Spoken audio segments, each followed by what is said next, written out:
asalaamu calaykum waraxmatullaahi wabarakaatuhu dhammaan daawadayaasheena sharafta leh ee ku xiran janalkeena. qisooyinkii jacaylka ee lagu xusay siirooyinkii nebiga sallallahu calayhi wasalam ma aysan ahayn kuwo ku koobnaa guryihii nebiga sallallahu calayhi wasalama oo keliya. waxaa jiray saxaabiyaad kale oo jacaylka nasiib u yeeshay, jacaylkaasoo aad uga qiimo badnaa in lagu tiriyo qisooyinka jacaylka ee khiyaaliga ah. bal nasiib wanaagooda ayaa waxaa ka mid ahaa in dhammaan raggii jeclaaday ay ka mid ahaayeen kuwii ugu fadliga badnaa saxaabadii nebiga calayhi salaatu wassalaam.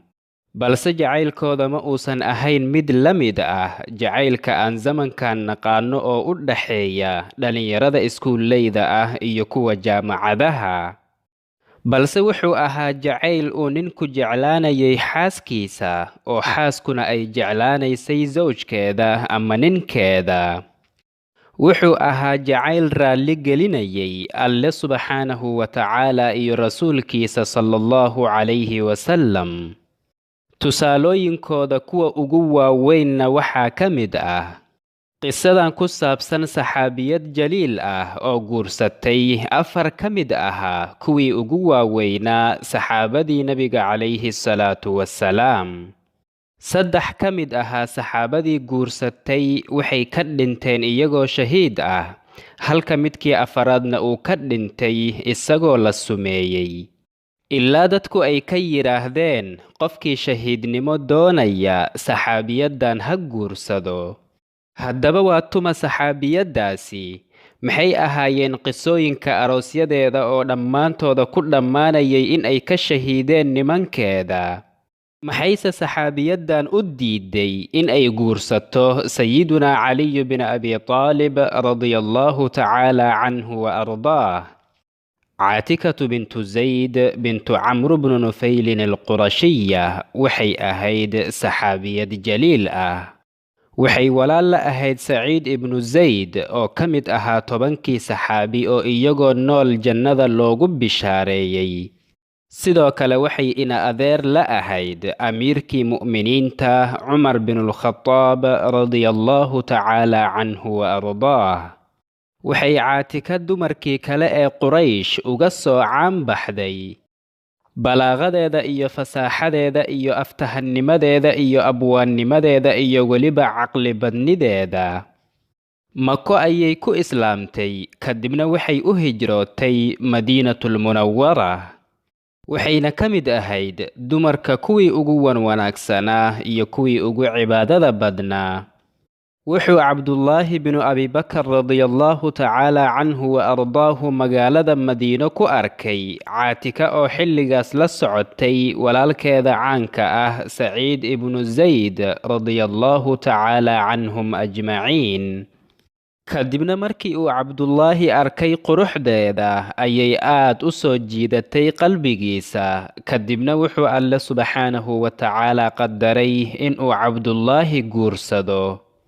kadibna cabdullaahi ayaa jacaylkeeda aad ugu mashquulay habeen iyo maalinba. xilli uu ku mashquulsanaa jacaylkeeda ayuu aabbihiisa abubakar sidiiq radiyallahu tacaala canhu wa ardaah wuxuu arkay in ay ka mashquulisay salaada jumcaha. kadibna aabbihiisa ayaa ku amray inuu iska furo oo wuxuu ku yidhi talliqha fa innaha fatanatk, iska fur waa ay ku fidnaysaye. kadibna cabdullaahi ayaa isagoo arrinkaas ka biyadiidan wuxuu yidhi yaquuluuna talliqha wa asbix makaanaha muqiiman tumanni nnafsu axlaama naa'imi wa inna firaaqii ahla beytin uxibuhum wamaa lahum danbun liixda alcadaa'imi. balse markii uu aabbihiisa go'aankiisa ku adkaystay waa uu iska furay, balse niyaddiisa kama aysan go'in oo wuxuu dareemay murugo aad u weyn. kadibna wuxuu aabbihiisa abibakar radiyallahu tacaala canhu wa ardaahu maqlay isagoo gabay qiiro iyo murugo leh tirinayay oo leh فلم أر مثلي طلق اليوم مثلها ولا مثلها في غير ذنب تطلق لها خلق جزل ورأي ومنصب وحلم وعقل في الأمور ومصدق. markaas buu aabbihiisa markii uu maqlay gabaygiisa u calool dabcay wuxuuna ku amray in uu soo ceshto. kadibna cabdullaahi ayaa soo ceshtay oo kadibna nolol farxad leh la qaatay xaaskiisa caatika.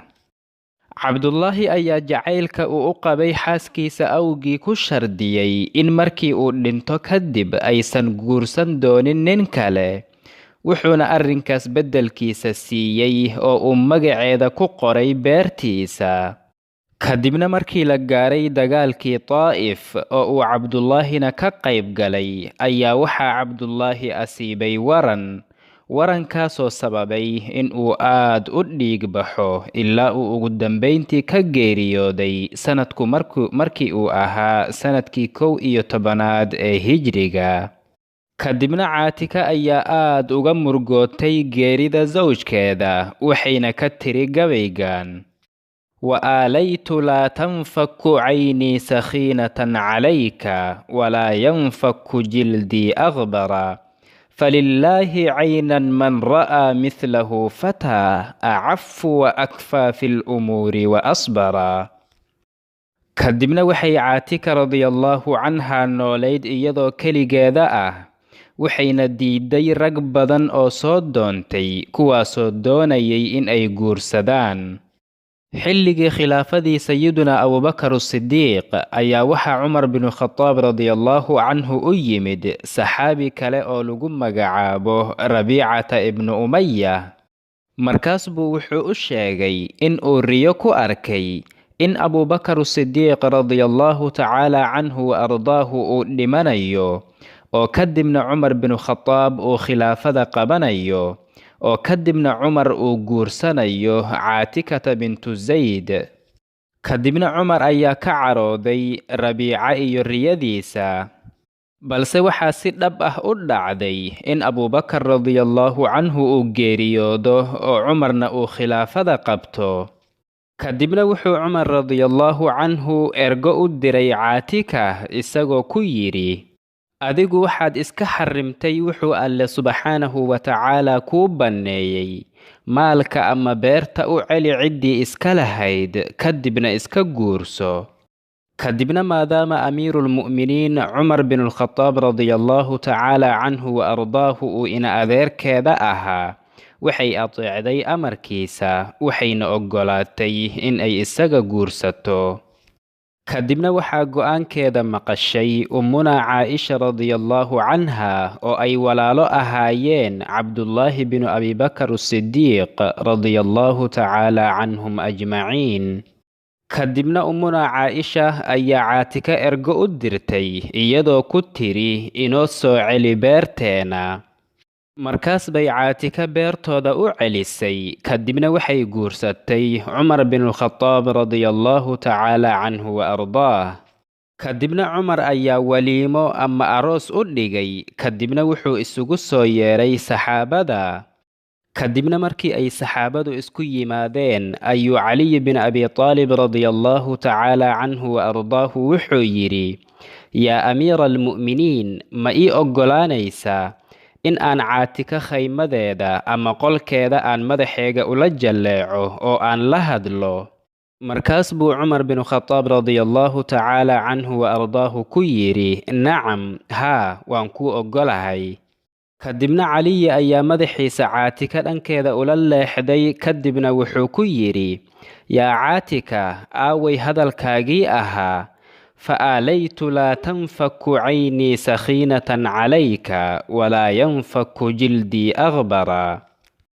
wuxuu cali radiyallahu canhu caatika xasuusiyey ballantii ay horay u qaaday zawjkeedii koowaad oo ahaa cabdullaahi binu abibakar as-sidiiq radiyallahu tacaala canhu wa ardaah. markaas buu cumar radiyallahu canhu ku yidhi: yaa abalxasan, maa dacaaka ilaa haada kullu nnisaa'i yafcalna daalik. caliyow ama xasan aabbihiisoo maxaad sidaan u yeeshay? Arrinku waa arrin caadi ah oo dhammaan dumarku ay sameeyaan. ummuna caaishana radiyallahu canha waxay tidhi, waxay gabaygeedii hore ku dartay: aalaytu laa tanfaku caynii qariiratan calayka walaa yanfaku jildii asfara. sidoo kale waxay habeenkii koowaad oo ay la aqal gashay cumar u diiday xaqiisii sharciga ahaa. kadibna cumar ayaa isaga soo tagay isagoo u caraysan, wuuna u laaban waayay. kadibna caatika ayaa cumar ergo u dirtay iyadoo raalli gelinaysa. kadibna waxay arrimihii dhexdooda ahaa ku laabteen sidoodii caadiga ahaa. sidoo kale wuxuu cumar radiyallahu canhu u oggolaan jiray in ay masaajidka soo aaddo oo ay masaajidka dadka kula soo tukato, taasoo aanan ka mid ahaan jirin cumar caadadiisa. sidaas darteeda ayay caatika radiyallahu canha waxay goobjoog ka ahayd dhacdadii cumar radiyallahu canhu loogu dilay masaajidka dhexdiisa. kadibna caatika ayaa radiyallahu canha iyadoo cumar u barooranaysa oo sidoo kale lacnadaysa ninkii dilay oo fayruus la odhan jiray balse dadku ay u garan og yihiin abulu'lu almajuusiyi waxay tidhi: wafajacanii fayruusu laa durra darruhu bitaali lkitaabi fi ldalaami muniibu. kadibna waxaa caatika radiyallahu canha guursaday saxaabi kale oo jaliil ah oo lagu magacaabo azubayr ibnulcawaam, waxayna ku shardisay in uusan u diidi doonin in ay masaajidka ku tukato. sidoo kale zubayr ayaa wuxuu lahaa xaasas kale oo carruur u dhalay, kuwaasoo ay ugu caansanayd asmaa bintu abibakar radiyallahu tacaala canhum. balse caatika zubayr waxba uma aysan dhalin. sidoo kale zubayr ayaa radiyallahu canhu wuxuu ahaan jiray mid aad uga maseera.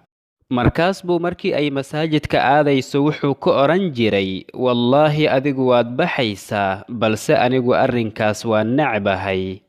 markaas bay iyaduna ku tidhi: haddii aad iga reebto waan ka harayaa. markaas buu ku yidhi: sidee baan kaaga reebayaa anigoo horay sharad kuula soo galay? kadibna xeelad ayuu u degay. iyadoo ka soo laabanaysay salaadeeda cishaha ayuu wuxuu isku qariyay waddada meel mugdi ah. kadibna markii ay halkaas soo maraysay ayuu gacantiisa ku taabtay jidhkeeda. markaas bay waxay tidhi: innaa lilaahi wa innaa ilayhi raajicuun. kadibna dembidhaaf ayay alle weydiisatay subxaanahu wa tacaala. kadibna zubayr ayaa gurigana ooga sii hormaray.